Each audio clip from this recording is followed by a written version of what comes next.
সকাল থেকেই বর্ষা লেগেছে, দেখো একদম ঝিরঝির করে বৃষ্টি শুরু হয়ে গেছে। একটু আগেই মুষলধারায় হয়ে গেল, কিন্তু থামেনি, সমানে বৃষ্টি হয়ে যাচ্ছে। কিন্তু আমাকে যেতে হবে একটু দোকানে, বাজার দোকান করে নিয়ে আসতে হবে। বর্ষায় যখন সবাই খায় খিচুড়ি, তখন আমাদের সবার মেয়ে একসঙ্গে প্ল্যান হলো যে আমাদের আজকে ফ্রায়েড রাইস আর চিকেন হবে।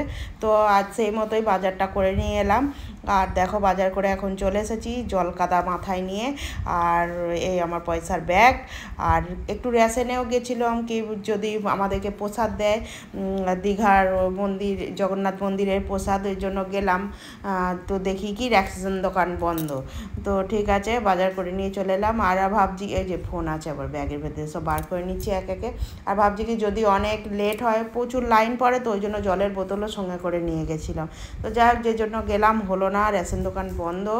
বাজার করে ঘরে চলে এলাম। আর এই দেখো এই নেড়োটা নিয়ে এসেছি। এই নেড়োটা 10 টাকা দাম নিয়েছে। এটা সেই অনেক দিন আগে খেয়েছিলাম এরকম নেড়োটা, লম্বা নেড়ো, চায় বুড়িয়ে বুড়িয়ে খেতে হেবি ভালো লাগে। একটা এরকম গোলও পাওয়া যায়, ওটাও খুব ভালো খেতে, কিন্তু আমি লম্বাটা পেয়েছি, নিয়ে এসেছি।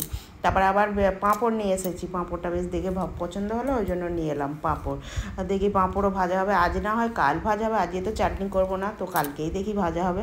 আর এই দেখো নিয়ে এসেছি দেরাদুন রাইস, 1 কিলো চাল নিয়ে এসেছি, আমার যতটা লাগবে ততটা নেবো। এখন জলে ভিজিয়ে দিয়েছিলাম চালটা, ভালো করে ধুয়ে একদম ভিজিয়ে দিয়েছি। আর এখানে দেখো আছে গোটা গরম মশলা, স্টার নিয়ে, তারপর তোমার তেজপাতা, লবঙ্গ, এলাচ, গোলমরিচ, দারুচিনি।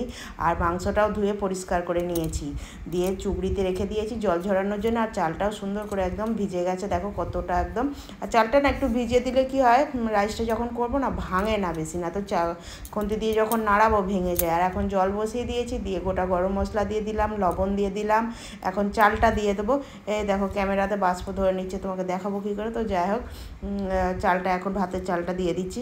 মানে ভাতটা সুন্দর করে বানিয়ে নিতে হবে, তবেই তো রাইসটা সুন্দর হবে। আর রাইসটা যাতে ঝরঝর হয় এর জন্য সাদা তেল দিয়ে দিলাম।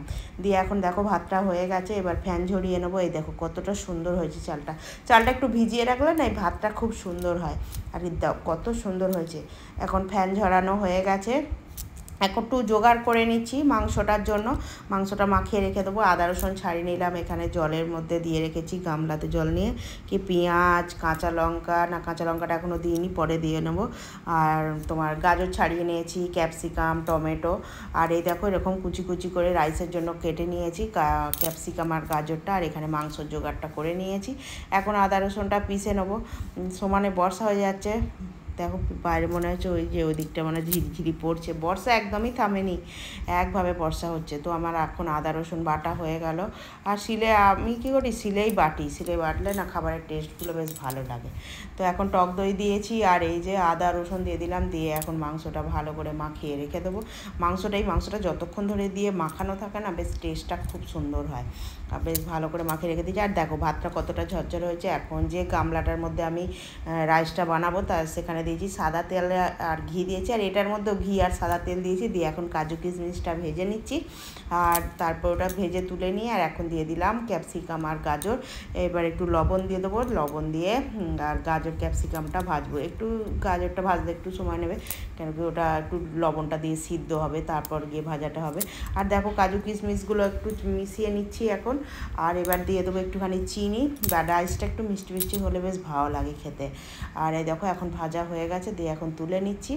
দেখো কতটা সুন্দর করে ভেজেছি। দিয়ে এখন মিশিয়ে দেবো হালকা হাতে, বেশ অনেকটাই হয়েছে, বেশ কি সুন্দর একদম গাজর আর গাজরের কমলা কালার, তারপর ক্যাপসিকামের সবুজ রঙটা, তারপর উপর থেকে একটু এই যে কাজু কিশমিশ এখন ছড়িয়ে দিলাম, আগেও দিয়েছি। দিয়ে এখন হালকা হাতে মেশাবো। আর খুব সুন্দরও হয়েছিল জিনিসটা, দেখো কতটা সুন্দর লাগছে ধপধপে ভাতের মধ্যে, একদম সাদার মধ্যে কমলা সবুজ, খুব ভালো লাগছে দেখতে। এরা খেতেও খুব সুন্দর হয়েছিল। তো যাই হোক দেখো এখন হালকা হাতে মিশিয়ে নিচ্ছি। পাশ থেকে আমার ছেলেটা বলছে যে অত মেশাও নি, ভেঙে যাবে, এমনি হালকা হাতে করো। আমি হালকা হাতেই করছি গো। দেখো কতটা সুন্দর হয়েছে, দারুণ হয়েছে।